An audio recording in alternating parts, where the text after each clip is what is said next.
Jay here for Stretford Paddock. That's Joe Smith. This is Paddock Live, which means you lot, yes, you lot, need to get involved in the comments and the chat and hit that like, share, and subscribe button. What's all this? What is all this, bro? We're back in business. Yes. God damn it, we're back! We're back in business because Yes! Luke Shaw has been training and Martinez has been walking across the training. But we're going to get into that a little bit later on, and that's how exciting it is. Jesus Christ, they said he was too short to walk in the Premier League, Jay. Yeah. And I've seen him walking today. Little did they know, Little, don't in use your that face, word. Carragher. Use Oh, a yeah, different sorry. word. 'Cause little's not, it's not Yeah, very nice, is it? it's smallish. And we don't do that on this channel. Come on! Yeah, we're going to be talking about the ban that isn't a ban. The Premier League clubs voting on certain things. We're going to talk about Sir Alex Ferguson backing Sir Jim Ratcliffe. We're going to talk about Harry Maguire firing shots back. Bang! Take that, Ghanaian Parliament. The Ghanaian Parliament, which I feel like I'm having some sort of acid flashback here into how Harry Maguire has become embroiled in a war of words with a Ghanaian MP. Ghana, Mykonos. Yeah. You know, basically anywhere outside the UK, you are in trouble if you mess with Harry Maguire. Harry Maguire Fact. is like a crap James Bond. He's MI6, isn't he? He works internationally. 1 minute he's in Mykonos, levering coppers. The next minute he's in Ghana, infiltrating their parliament. The kid's got no end to his talents. What shirt number does he wear? It's not 6, is it? Is it 5?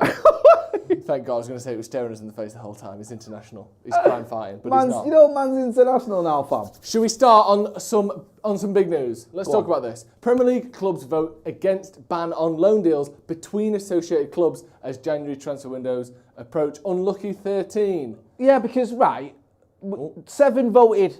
Oh, go on, read it out. Let's get the story. And then I'm gonna start shouting.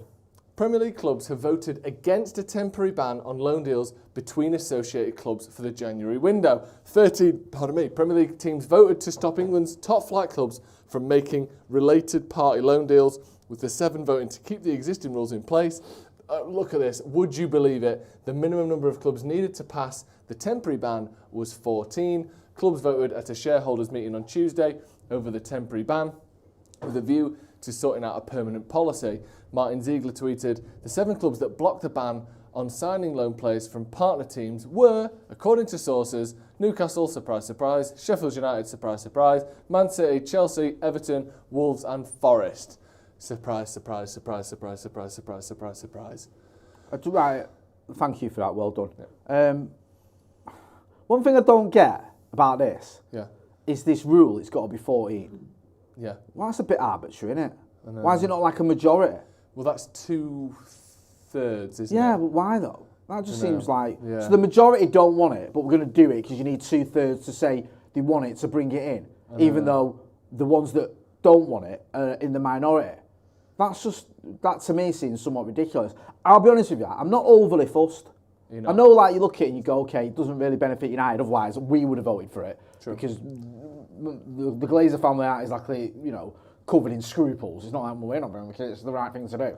No, they would have gone along with it had we been a part of a wider network, but we're not. We're just United. We're not part of, clubs in Qatar or wherever. From Tampa Bay to come and play. Yeah, exactly, man. Do you know what I mean? So it's not that. I'm not that bothered because this kind of thing happens anyway. Do you remember when Frank Lampard signed for New York City and then played for Manchester City? Yeah. And it was almost like just pure gaslighting. Yeah. Like, well, I didn't actually sign for New York City, but there's a picture of you in New York with a scarf and an announcement saying you signed for New York City. No, there isn't. No. That was Manchester. That's you, imagine. I can understand. Bezic and New York do look very similar. Yeah, they call it the New York of the North. They do. And it's like, okay, so they're already pulling a few strings here, there and everywhere. We knew that this was going to go on with the Saudis and Newcastle, with all these players going over Saudi. We knew that somehow they were going to start getting players from there. So I'm not overly amazed or bothered. I just find it a bit silly that it's got to be this 2/3 majority. Yeah. So you're saying that even if you're in the minority, you get it carried because they've got to come up with 2/3. I just find that a little bit arbitrary. I think it should either be 50% or more, above 50% or unanimous. Yeah. They're the only thing, like because it is 2/3, isn't it? And it becomes more than 2/3, which I don't get why they've gone with that. The thing with me is, and I don't want this to be like a specific Newcastle thing, because I know, like you said, Frank Lampard did it and all that, but the way the Saudi Arabian government and the Saudi Arabian League are going about buying players is unlike anything we've ever seen before. So yes, you can say, City have done it if United get Nice, Todibo from Nice, and it is the same thing, and I think all of that should be banned. But no one has done what Saudi are doing. They are paying more, and not just a little bit more, orders of magnitude more in wages, in transfer fees, particularly wages, than anyone has ever done in the history of football. So yes, it's not just about Saudi. Well, it is just about Saudi for me, mostly, because the odd a feeder club here and, Wolves having some Portuguese players there, that's one thing. But when literally some of the biggest names in the world are going to a league that is shit for thousands and thousands of pounds per week, and could then be sent those players to a Premier League team or to other teams around the world, this is like a different scale to what we've seen before. So I do think it should be looked at slightly differently. And obviously Newcastle, Ruben Neves is the main link. But to get around FFP, no one's ever really tried to do it that way before, have they? No one's really tried to sort of do these loans to exploit FFP. But I think this is more likely now just because of the scale we're seeing this on. It's never happened before, so it is different. Yeah, I get you. I get your point. It is. It's like all bets are off type tackle. And it just feels like, I don't want to be that guy and feel like a proper boomer. Like, everything's game's gone. But it does feel like the goalposts are shifting a lot recently with football and just the way it's going. And I just feel like, it's not FFP and fines and clubs breaching rules and points deductions and sports washing and just some of the things we've seen from players as well off the pitch is proper distasteful. Then you've got all these sort of manoeuvrings going on with clubs abroad and we're part of the network and we're going to loan this player and that player and we're going to circumvent these rules with this loophole and all that. Yeah. And then VAR as well, which is just wrecking the game for me. It just feels like it's becoming less and less about 22 blokes on a rectangle of grass, and it's more about what's going on upstairs in the boardrooms and the offices and what the lawyers are up to. That's the real victory here. Yeah. Do you know what I mean? Can our lawyer sort this out so we get what we need? It's just, I know you've always had an element of that in football, but it just feels like it's becoming more and more sort of based on things other than just who's got the best team and who's got the best manager or the best coach or the best academy. It's more like who's got the most dough, who's got the biggest stake behind him, who's got the best lawyers who can get around these rules, who's getting the worst punishments and who's getting away with the best punishments, if that makes any sense. And are your punishments worth what you did to break the law? Yeah. Like you look at Everton. I know, Steve mentioned it. On one hand, 10 points seems like a lot because it puts them in the relegation zone. They were struggling the last couple of seasons. It seems like a lot. But if that kept them up, if buying those players and spending too much kept them in the league, that's worth way more than 10 points. Of course it is. That's worth that's worth a relegation.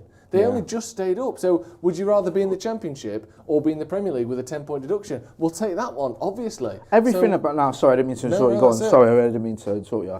Everything about that, like I've got family who are Evertonians, and I know they're fuming, and they're looking at going, look at Chelsea, look at City, and I hear that. Believe me, I hear that. But then if I'm a Leicester fan or one of the teams that got relegated last season, I'm looking at it going, we've been had over here. Yeah. Because, like you say, they had an advantage that's kept them in the Premier League, and it was quite close, wasn't it, for some of the teams getting relegated last season while they've gone down. Also, even the timing of that 10-point deduction, it's come at a time where Everton are doing quite well. Yeah. And they're probably odds on fate, they're probably still favoured to stay up because the likes of Sheffield United, the likes of Luton, the likes of Burnley are just struggling. Yeah. Where Everton are capable of winning football matches in the Premier League, those other teams, I think they've won it once. Yeah. If they'd announced that 10-point deduction at the end of last season, or whenever it was, I think one year they ended up with less than 10 points above the relegation zone. Yeah. If they'd have announced it then, that would have been maybe worth, that's kind of the punishment. But now, like you said, they've just got 8 months to sort it out. Even if they'd have done it at the beginning of the season, I think it would have hurt them more. Yeah. Because at the beginning of the season, they weren't doing well. No. I think if you'd have started on -10, just psychologically and everything, it's like... And that would have given Burnley a boost, it would have given Sheffield United and Luton a boost. We've got to have head start here. If we win 3 of our first 10 games, we probably aren't going down. Yeah. Like, we're going to be 20 points ahead of Everton, if they don't start well. Like, that could be massive. But whereas they've done it at a time when Everton are winning games and... Yes, it's a horrible blow, but I think they'll survive. And that's nothing against Everton. And I don't blame the Evertonians because it's not like they've chosen their owners to do this. It's just, again, it goes back to that thing of who's got the best lawyers. They probably worked out for, you know what, if we do get punished here, we can probably get away with this one. Yeah. Like, it's worth it. Because even now there's big question marks on what's going to happen in Everton's future. Had they been relegated, then the proposed takeover, I think they could be facing, doesn't happen. They're going to have this massive new stadium. Is that going to be in the Championship? We've seen teams go to the Championship, and that's been the beginning of almost the end for them. Yeah. They've never come back into the Premier League. They've always struggled. Sheffield Wednesday. And I don't want to see that with Everton in particular, but it could happen. Wednesday were a big team, winning trophies when I was in the a kid, 90s. they were massive, Premier man. League's sort of staple. Yeah. They got relegated in 2000, haven't been back since. No. They spent more years in League One than they have in the Premier Coventry League. won for me, bro. Yeah. When I was a kid, Coventry were always in the Premier League. They had some big results. They were pretty steady. Like, they had some decent players, and you looked at Coventry and you went, they weren't setting the world alight. They weren't challenging for the title, but they were pretty like a decent Premier League team. Palace or whatever. Yeah, you know you had a decent game on your hands when you played them. And then they got relegated, never got back in. I think they lost the stadium, didn't they? There was all this sort of stuff about the club maybe going under. Like, could they survive? Yeah. So it can happen, man. I don't want to see that happen to clubs, but I feel like if I was one of those clubs that had been relegated, I'd be a bit aggrieved. Let's get into some of the comments. Let us know what you think, because it's easy to go, well, this doesn't really affect us. Well, everything that goes on in the Premier League affects Manchester United. Of course it does. Daniel Berry says, Player of the Year, City's FFP lawyer. You might be right about that word. That one, sorry. Witterbird says, football politics should never be put in the same sentence, football and politics. Don't watch me on the Paddock podcast, Witterbird, because I always do it. Ross Murphy says, Everton going to get fire in their belly now. They will stay up. Can't see them staying down. I hope they don't get fire in the belly this weekend. Daniel Berry makes another good point here. Oldham Athletic are now in non-league. They were back-to-back. They were in the first two Premier League seasons. Yeah. They got to the semi-final of the FA Cup where we played against them, and it wasn't for a Mark Hughes late equaliser, they would have gone through to the final. So, one of my favourite ever goals. What a goal. It was amazing. I was at Wembley for that one. It was mint. Should we move on? Yeah, let's do that, Speaking of Manchester United legends, sorry, Maguire. That's not bad, that. What was the first one? I missed the first one. Was there a pun on the first 13. one? It wasn't a pun, it was more of just a sort of a nod. Okay. Do you know what I mean? But this one's a pun. Sorry, Maguire. Sounds a bit like Harry Maguire. Ah, right. Yeah. Yeah, because like the RRY. Yeah. So you put an A there. Vowel sound, RRY. Right, okay. Consonant sound, vowel sound, Reed RRY. Maguire. Right. Maguire. Right, yeah. Okay, yeah. If you say it with a mouthful of scampy fries, yeah, it probably sounds like... Yeah. A Ghanaian MP has apologised to Harry Maguire after mocking him last year. A year ago, MP Isaac Odongo compared Vice President Mahamadou Bawumia to Maguire, who Mr. Odongo said became the biggest threat to the centre of Manchester United's defence. On Tuesday, Odongo said he wanted to correct the record and hailed Maguire as a transformational footballer, which is a lovely phrase. He said, Mr. Speaker, I now apologise to Harry Maguire. Harry Maguire is now a key player for Manchester United. Maguire took to X to reply to the clip. He said, MP Isaac Odongo, apology accepted. See you at Old Trafford soon. This is up there with the signing of Bebe as one of the most bizarre things I've ever seen at Manchester United Football Club. It looks like someone's had a shitload of Stella and drugs and written a headline. A Ghanaian MP has apologised to Harry Maguire. What? Yeah. What's going on? That's the sort of thing what are you on about? My girlfriend would say, sleep talking. Yeah. A Ghanaian MP has apologised to Maguire. The bicycle's shining on my kneecap. It's what? Okay, it's okay. Yeah. Do you know what? I like the little joke. I like that Maguire's gone with that. You know, it doesn't look like he's going to garner any resentment, which I think is a very good thing indeed. Bang! I'd have loved it if he'd just told him to fuck off. Really? If he'd just tweeted, why don't you fuck off? Yeah. You absolute dickhead. You twat. I'd have backed that. I'd have been like, yeah, go on, give it to that Ghanaian MP. Yeah, because if you watch what he said, this Isaac Odongo, he was chatting nonsense when he was saying it. There was a player called Harry. I won't do the accent because it sounds a bit racist. No. And I don't. I'll do the accent. Yeah, you do. It sounds a bit ropey for me, even though the mixed race. But yeah, it's better if you do it. I won't do the accent. I don't want to get cancelled. But he was saying like, oh yeah, there's a player from Manchester United called Harry Maguire. He's always scoring own goals, and like, well, he's not. And then I watched him apologise, and he went, Harry Maguire's now started scoring goals for Manchester United. Well, he hasn't. I mean, he scored. He's one? Yeah. But it's not like that's why he's back. No. And then he started laying into the deputy prime minister or whatever it was. He was having his like, what about our Harry Maguire? So that's nice to see. Yeah. Maguire, obviously, he saw the first one because now he's seen the second one. Yeah. Having a little bit of fun with it. Sort of having a a slight kind of a bit of joy, I think, that his form seems to be back a little bit. He's embracing that. Yeah. And we're seeing that. Obviously, England had a bit of a stinker the other night, but everyone. Do you know what it is as well with Maguire? What? It's just nice to see something on social media from him and about him that isn't a drama. Yeah. It isn't his sister arguing with a journalist or a fan, or it isn't him getting trolled mercilessly by a bunch of idiotic England fans, or dare I say some United fans as well. Yeah, of course. We can't pretend we've all been very supportive. I don't mean us, I mean United fans in general. So it's nice to see him just sort of having a bit of a joke. Really, it's not really too serious. It's a bit of silliness. Yeah. And I hope Harry Maguire can sort of continue the form that he's been showing. I will ask you something. We're going to get to Luke Shaw in a bit. Mm-hmm. Luke Shaw comes back into this team. Do you think he's automatically at left back, or do you think he goes at centre back? And do you think he could go at centre back alongside Harry Maguire? If Dalot and Wan-Bissaka are fit, Yeah. I think he might go centre back. Yeah. Especially coming back from injury, less miles in the tank. You don't have to run as far. You don't have to sprint as often at centre back as you do at left back. Yeah. You don't have to track back as much because you're not getting forward as much. You bring him in as the sort of like-for-like replacement for Lisandro Martinez. Yeah. I could see that. I could, and because I think Rafael Varane's halfway out the door. Yeah. Under this manager anyway. The one thing I could see is Shaw coming back at left centre back and Varane next to him, because we know obviously he likes Varane at left centre back, right centre back. No, I know what you meant. Yeah. Him and Martinez. The closest thing you can get to Martinez and Varane is probably Shaw and Varane. Maybe we'll see that. Possibly. Be interesting to see what goes on. It will. We'll get to Luke Shaw in a minute though, but this is just, I mean, it's comical. But do you know when it first happened, when this Odongo started laying into him, I felt a bit sorry for him because it's just like you're getting it from everywhere. Yeah. Like he probably expects, right, to be getting a bit of stick off United fans, a bit of stick off England fans. Yeah. He probably wasn't expecting a member of parliament in Ghana to start having a go at the vice president by slagging him off and claiming that he scores loads of own goals. I bet he didn't see that one coming. No. So you're just thinking, this is everything's getting on my case, and it's like, and then I'm trending. Why am I trending? What? Yeah. What?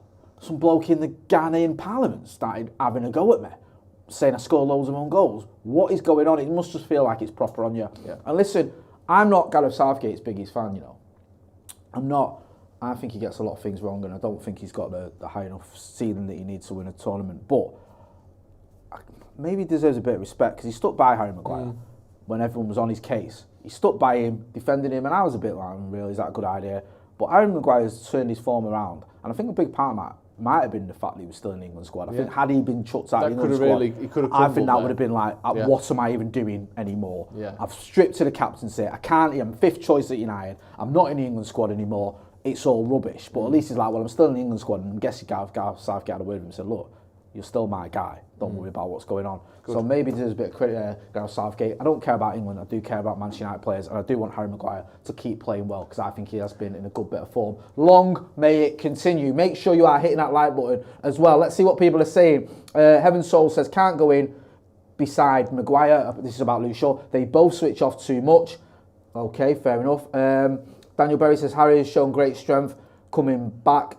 Jaden could learn something from this. I was talking about Sancho. Fitness balance says Shaw replaces the useless Maguire, so he's a fan of Shaw. He's not quite turned everyone's opinion around, old Harry Maguire, but I think he deserves a bit of credit. Yeah. Let's talk about the next story then. Yeah, injury update. Shaw's back. Shaw's back redemption. Yeah, man. No. What? Why? What's that? Shawshank Redemption. Apologies. I thought. Yeah. Apologies. I thought that's decent. No, that's very good. Yeah. I thought it was because often I've heard too many times Ethan say some pun on Red Dead Redemption in this office. Right. Anytime Fred even made a complete Do you know what, pass, right? he wanted the review to be called Fred's Red Redemption. Do you know so what? I was thinking it is fucking miles off Red Dead Redemption. But Shawshank Redemption, fantastic. Now you say about Fred's Red Redemption, Gaz Drinkwater, who occasionally steps in for you when you're not on the live. You what? When you're not here, sometimes I have to get someone to come in and cover you. Disgusting. I know. Carry on. I won't do it again. Don't mention it again. Right, I won't. Anyway, he comes in, right, and he was telling me, like, when Fred scored against Palace under Ralph Rangnick, Gaz said, like, it was one of his finest commentary moments, was he shouted, like, when he was commentating for BBC or whatever, he went, and it's a Fred Red Redemption or something like that. and he was buzzing about it, and he sent me a clip and all that. I was like, and I've commented on Twitter, and I was like, oh, and then Maka messaged me, and he was like, we already had that on one of our fan cams. Because Ethan's been using it for about 2 years. And then he sent me a fan cam thumbnail that was Fred Red Redemption. And now you're telling me that I didn't even know Ethan loved it as well. Loves it. But this is Shaw's back redemption. Nice. Yeah. Lisandro, Martinez and Luke Shaw were both spotted at Carrington on Wednesday. Martinez watched his teammates train at Carrington as he continues with the early stages of his recovery from a foot injury. Martinez suffered a recurrence of the metatarsal issue, which prematurely ended his debut campaign with the club. This is written beautifully. This is sort of that kind of folded in on itself implosive journalism, isn't it? Do you know, where almost every sentence is unlike anything that a human being would ever say? I love it. What's going on here? Yeah. Prior to Copenhagen, Ten Hag said, I expect some players back, but Casemiro and Martinez are really strong injuries. I don't expect them back before Christmas. The squad was boosted earlier on Wednesday as Luke Shaw returned to group training after 3 months on the sidelines. Can we expect him back for Everton? Probably. It doesn't seem like it, does it? No, it doesn't. I do want to see him back though. Yeah. I think that's good stuff. I'm like, still got to wait for Martinez, who's been the biggest loss for me. I know Luke Shaw played very well under Erik Ten Hag, and he has been a loss as well. But for me, the bigger one is Lisandro Martinez. But getting them both back in that back four would be a huge boost. Yeah, because as we've often said on this channel, well, every United fan said it, Erik Ten Hag, I don't think he's ever had his fully fit first 11. Not once. Like everyone who you would consider a starter and a first team player for Manchester United, all fit at the same time. It's just not happening, is it? No. So good to see Shaw back in training. I worry a little bit, and I'm guilty of it, that we're putting too much expectation on Shaw returning. I've seen it and I've discussed it and I've done it myself where we've gone, Shaw comes back in the team, maybe he can link up with Rashford again, that gets Rashford going, we start scoring goals, then we've got a bit better in defence. Yeah, I mean, it's like Luke Shaw's the answer to our problems. He might be, but I think we might have to temper our expectations somewhat. Yeah, definitely. Because we don't know with Luke Shaw which Luke Shaw you're going to get. No. Get involved in the chat in the comments and let us know what you think. Nigel O'Connor says, who would have thought Maguire would outlast Champions League Varane? No one thought that. I mean, it's not happened yet, but we can see what's happening. AI Williams says, late night live, full team of puns on Friday, hit different. Whitterbird says, a girl could dream of a semi-fit team, not a full 11 squad. Injured, yeah, we've never had it. MJWS says, Joe looks like Sindri from the God of War games. Let's have a look. Let's see what Sindri, God of War. Let me just... Is this going to be an insult or is this going to be a compliment? It's... Fucking hell. It's... Head on that. It's... Can we... That's going to be too bright, I think. Can you get... What's that? Sindri. Orland Sindri. Yeah. State of his head. I mean, that's like quite scary. You could do that with your beard though. You could, have you never thought a little growing it and putting a little platty piece in there, as you would say? No, I haven't. Eh? No? No, little David. Yeah. Little David Platt. Never thought of it. Yeah. Never once considered it. But he looks quite good actually. Yeah. Thank you for that. Should we move on? Yeah, let's do that. Manchester United eyeing another clear out to break double figures. Eric 10 plus players. What? Eric 10 bracket. Eric 10 players to leave. Plus 10 plus players. Right. What's this a pun on? Eric Ten Hag. Right, and it's 10 plus players leaving. Eric 10 plus. Yeah. Players to leave. His reaction says it all. It does. He's reacting to that pun.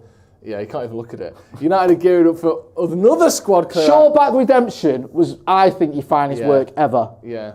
This is a... I'm going to be generous. Shit. I'm going to give you a C- so you can have a pass. Twat. Honestly, it should be a... Did you just call him a twat? Sorry. Wow. Sorry, Ethan. We're not live. We need a HR meeting later. Cut that out. We're not live. Cut that out. Live. I think it may be... I think, in all honesty, this is a D+ at best. Yeah. Right. Go on. Tom Heaton and Johnny Evans are out of contract in June. It's unknown whether Brandon Williams and... I forgot Brandon Williams is even at the club still. And Alvaro Fernandez, who are out on loan, will have their 1-year extensions triggered. Victor Lindelof... Wait, what are we up to? So we've got Heaton, Evans, Fernandez, Williams, right? Victor Lindelof, Anthony Martial, Aaron Wan-Bissaka, Hannibal Maidbury, also have 1-year extensions on their contract. Donny van der Beek and Jadon Sancho will be available for transfers in January. Shola Shoretiere's deal, Shola Shortire, as it's supposed to be now, deal expires in the summer, while Joe Hugill and Will Fish are available. United will have 2 more windows to receive a fee for Mason Greenwood. That's actually 14 players Also, who all could go. We haven't mentioned Amrabat. Amrabat and Reguilon, Yeah. who both on loan. I mean, Reguilon 16. looks like he's going to go because he's only on a short-term loan deal. Amrabat was technically a longer-term signing, but we got him on loan because that was the only way we could get the deal done. But it's still not set in stone. No. United could still turn around and go, actually, he's been pony, we don't want him.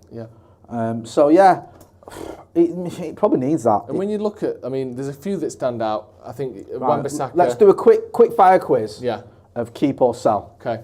Right. This summer. This summer, right? Okay. I'm just going to go through. Tom Eaton, Sell. disgusting. Keep the kid, love him. Johnny Evans, Sell. disgusting, I love him, sir. You keep them all. Yeah. Brandon Williams, Sell.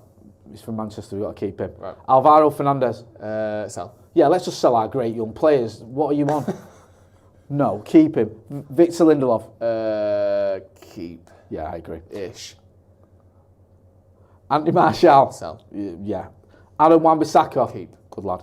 Hannibal Mejbri, If we can get a bit of money for himself. I know. Sorry. it's weird. I said, we were speaking about this the other day, I Yeah. said, give him, see how he is See at how the it end of goes the before the end season. of the season. Because he's up, if yeah. the summer window happened now, I would say that. Okay. Let's see how he goes. Donny van der Beek, Sell. agreed. Jadon Sancho, Sell. yeah, agreed. Shola Shoretire, I guess it's a sell, isn't it? yeah, he's not quite, there, and is he is 21 now, Shoretire, or 20? Yeah. I think he's younger than you think, actually. He might even be 19. I think, he's 20. Joe Hugill, Sell. Will Fish. Sell. Hugill, Shoretire and Fish in particular, and even Mejbri to a certain extent, I've not seen enough of them to make a true case, but the problem is that the manager doesn't seem that keen, and if he ain't, then, sell. Do you know what I mean? Mason Greenwood. What about sell? Definitely. Yeah, let us know in the comments. I mean, people have just got sell, sell. I don't know who you're referring to there. Kim, Yet to be there at the moment. Kim Cheek Cracker Nice. says Mejbri is a toss-up. I get that. Yeah, I love Hannibal agree. Mejbri, but I Me think too. you have to assess it in May. So Yeah. I think if you went now, you go, look, he's been good, but he hasn't quite taken all his chances because did well when he came on against Brighton. I thought he played well against Burnley.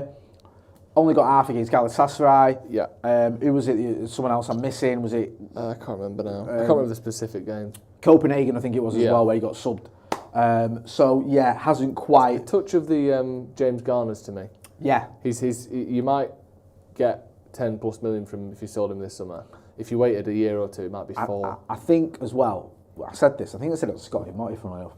For someone as methodical and almost a little bit dour as Eric Ten Hag, I don't know if he likes these live wire type players who can get you a red card as easily as banging in one from 30 yards. Yeah, it's like you don't know what you're going to get with Hannibal Mejbri.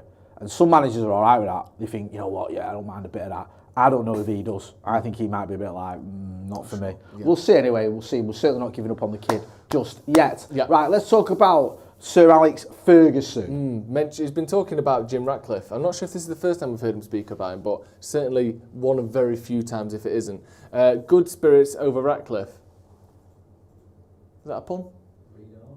Read on. Here we go. So Alex Ferguson was interviewed after Spirit Dancers' victory in the Bahrain International Trophy Group 2 race. Look at that. Hello. Good spirits over Ratcliffe. Spirit Dancers victory. Yeah. I get. No, I get it. Yeah. Well done. So it's halfway to a pun, isn't it? It's sort of, yeah. Sir Alex said, It's like the joke you've got to explain. Yeah, that's true. Building a team was my main strength when I became a manager. It's about leadership. I did it 3 times. Look at this, backing himself. Managers of clubs like Manchester United keep their job through what their team does on the field. Most managers concentrate purely on the first team. I didn't do that. I built the club through youth, and Bobby Charlton was my main supporter through that time. I asked about the involvement with United right now. The involvement with United right now. Ferguson said, I'm still a director of the club. I know Jim well. We shall have to see what he does, but I am optimistic.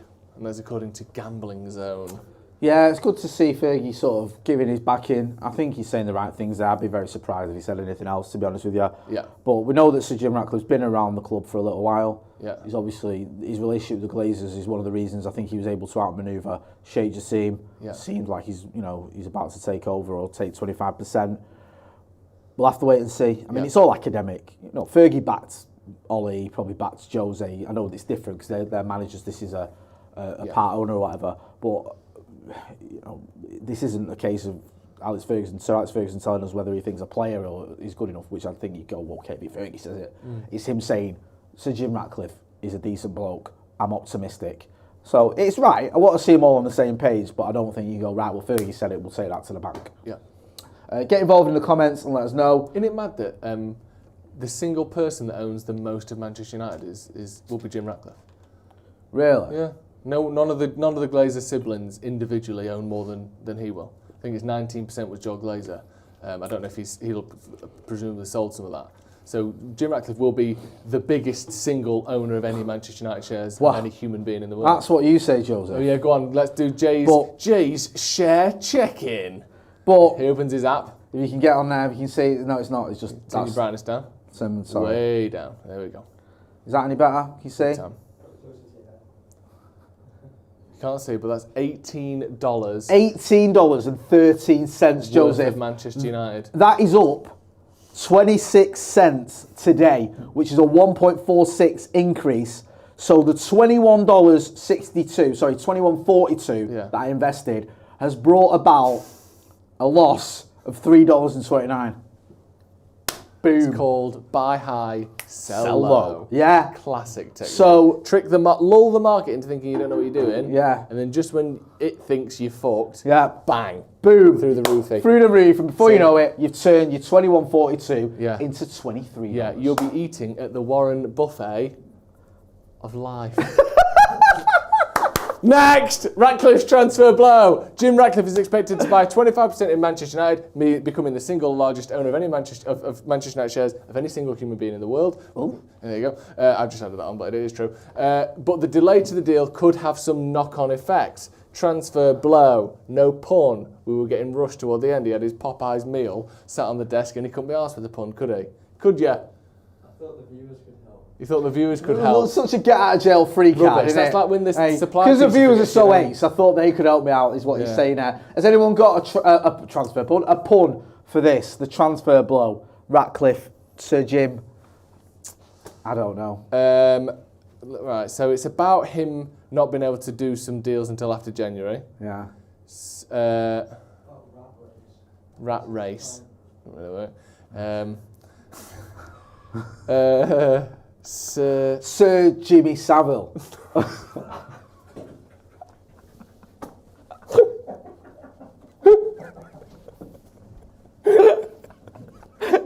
Oh, actually, that's not a pun.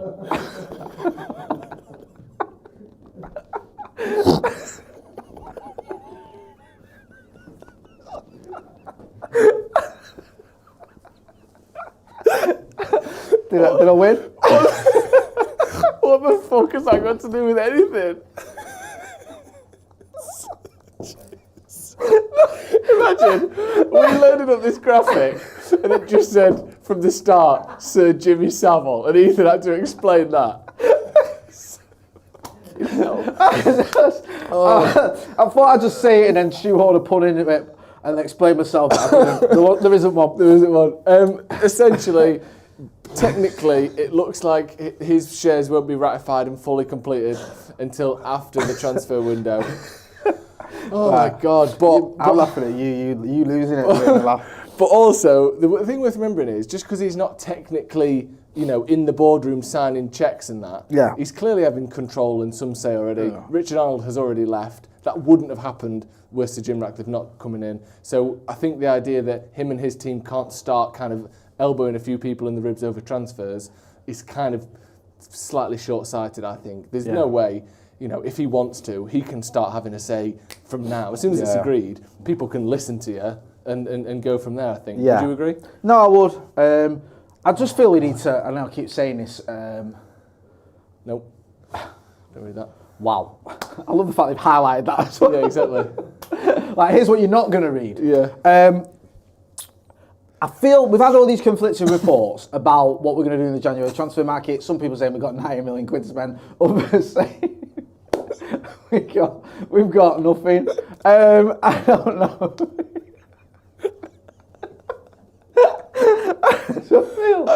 How the fuck did he get a knighthood, by the way? Just everyone knew what he was doing and they gave him a knighthood anyway. Oh, well, he's a successful businessman. It's not the strangest knighthood. Not him. Oh, right. Oh, you mean Savile? Yes. Oh, right. Sorry. Christ. Yeah, I don't know. Hospitals and that. I'll be surprised if we do the massive transfer business. But I'm a hypocrite, and you'll probably see us stood outside Old Trafford in January telling you stories about how we're about to sign Ivan Toney. So just be wary of that when you click me up and go, oh, Jay, you said this in November. We'll see what happens, but I don't think we're going to do that much madness. Few people have come up with puns, some of which I can read. TF says Jim's Jan Blues. No. Ryan Milligan says Ethan's laugh in the background is brilliant. Ross Murphy says you have ended Joe. Right, go on. That's not bad. Not a bad. What's that? That could have been a decent title, but we can't say it. We can say it. Go on then. Jim will fix it. There you go. You're allowed to say Jim will fix it. Yeah, but well, I think it would have looked a bit gross as a pun. So probably less gross than what I came up with anyway. Yeah. So I don't know why I've suddenly taken the moral high ground on that one. Forgive me. Have we got any more, or should we end this madness? Let's end it before we all get cancelled. Thanks to everyone who got involved in the comments and the chat. I forgot to tell you to like the video, but do like the video.